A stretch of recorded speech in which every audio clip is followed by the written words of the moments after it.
Hey guys, my name is Csaba Krasznai and I'm one of the original organizers of the Hacktivity conference.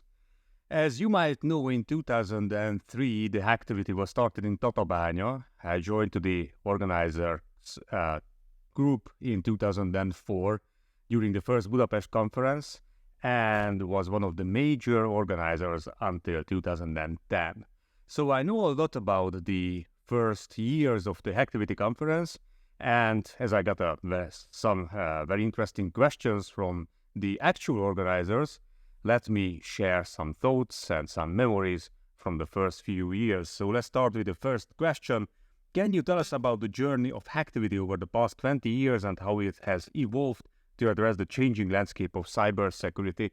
And I should mention here that in 2003, hacktivism and the hacker subculture was really a subculture.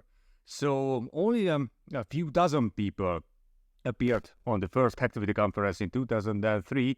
And in 2004, we solely had around 100 or maximum 200 attendants of the conference. So it was not a mainstream thing, although we got a lot of media attention, but in general, that was really a subculture. In 2010, when I left the organizers crew, we had more than 1,000 attendants on that year, and as you can see, year by year, the number of the attendants is constantly growing. And of course, in 2002, 4, 3, so during the first year, the hacker activities were somewhere in the gray zone. So we were just over the Budapest Convention on Cybercrime in 2001, and the Hungarian penalty code just accepted hacking as a crime in 2003. So it was really on the dark side. And in 2010, when I left the Hacktivity, the hacking activity, ethical hacking was absolutely a mainstream thing. There were a lot of ethical hackers in our community. And now in 2023, we can see that the bad guys and the good guys can be very clearly seen. A lot of cyber criminals are around us, but in general, hacking and ethical hacking is a profession. The largest companies are providing ethical hacking services, meanwhile the largest and the smaller companies as well requiring ethical hacking services. So let's jump to the next question. What were some of the biggest challenges faced in the early years and how were they overcome? Money. That was a major challenge, as we should get some money, get some fund for the conference. And you can imagine that as we were in the gray zone, getting funds were really difficult at that time, because when I went to a company and told that, hey, I'm organizing a hacker conference and I need some money, the first thought was, hacking is a crime, so why should we fund that conference? But there were some pioneers among the Hungarian companies, and we got the sufficient funds, so at least we could finance the place and do whatever we should do. But during the first period, that was absolutely a non-profit thing. So I worked for free during the first years just to help to grow up this conference. Next question. How has the cybersecurity industry changed since the inception of Hacktivity, and how has the conference adapted to those changes? Well, during the first days, the first years, hacking was not something that were commonly known. Of course, there were some movies, like the Matrix movie, for example, that showed for the common public what hacking really means. I mean, using the movie Tosat, of course. But in general, hacking was not really known by the general public. Only those who were in the community knew really what hacking means. So we could see that the cybersecurity industry were around the firewalls. I clearly remember that during the first few activities, everyone tried to sell firewalls and antivirus software and nothing else. Nowadays, we can see a large variety of different solutions. Even AI-powered cybersecurity tools can be seen.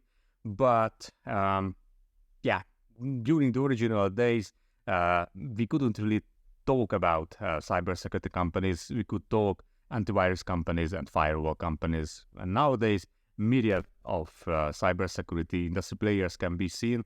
We even have not just ethical hacking companies, but we also have bug bounty programs, crowd hacking, and so on and so on.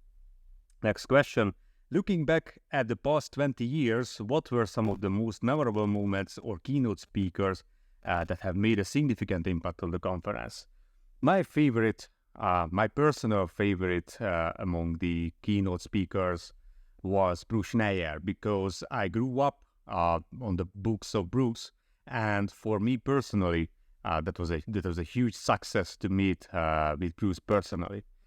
Later during these years, of course, I visited a lot of conferences where Bruce was one of the keynote speakers. But I think that when we could invite Bruce Schneier to the conference, that was the first thing or the first sign that the conference itself is big enough.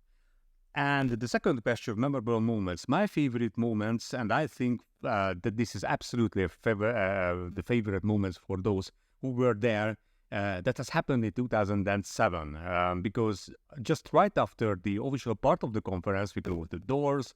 There was a question that, hey, is there any law enforcement officer in the room? Of course, no one raised his or her hand, and the free hacking has started. We had the stage, and on the stage, everyone who was there could show what was the major achievement on hacking during that year. And that was a fun, because the stage was in dark.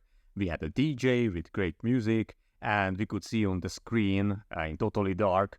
We didn't really know that who is behind the keyboard, that what was hacked. And we could see the hacking of, for example, the camera system of an elevator in a dormitory. We could see some defacements of Hungarian celebrities, and even my website was hacked, and it turned out years later that no, it was not hacked, but they made me a prank, and they simply copied my website and changed the website and the pictures of the website. So it was on one side fun. On the other hand, as a prank, it was a little bit scary during that night. Next question. How has the conference fostered collaboration and knowledge sharing among cybersecurity professionals, and what initiatives or programs have been particularly successful in this regard? I think that the major collaboration has happened between the hacking community and law enforcement, because as I mentioned, we started in a gray area, and that year the first cybercrime unit has been set up in the Hungarian police. And I remember that in 2003, the police.hu website, the official police website, was hacked.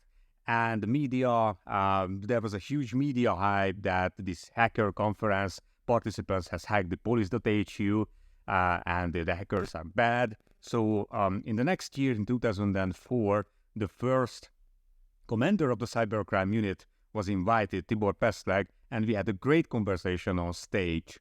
And it was a fun, because we two were on the stage in the spotlight.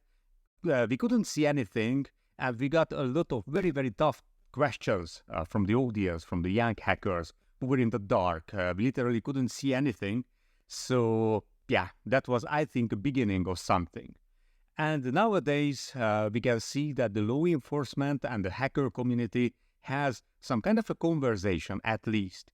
So I think we laid down the foundations of this information sharing, this collaboration, and that could help a lot at the second part of the 2000s to start the real ethical hacking business. And I think that we had a huge impact on the distinction of ethical hacking and non-ethical hacking. Next question is, can you share any success stories or notable achievements that have emerged from Hacktivity?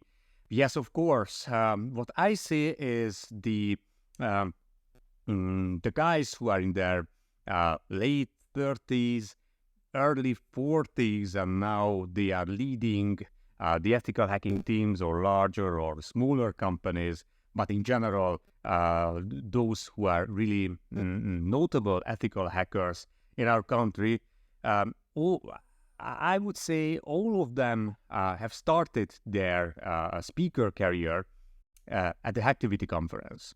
So we had two speakers at the DEF CON conference who also start their speaker career at the Hacktivity conference. So that was a very, very good sandbox for them to meet with the audience and to get some kind of a feeling. How does it feel when you are on stage and you should provide some new information for a highly critical audience and how to present your results.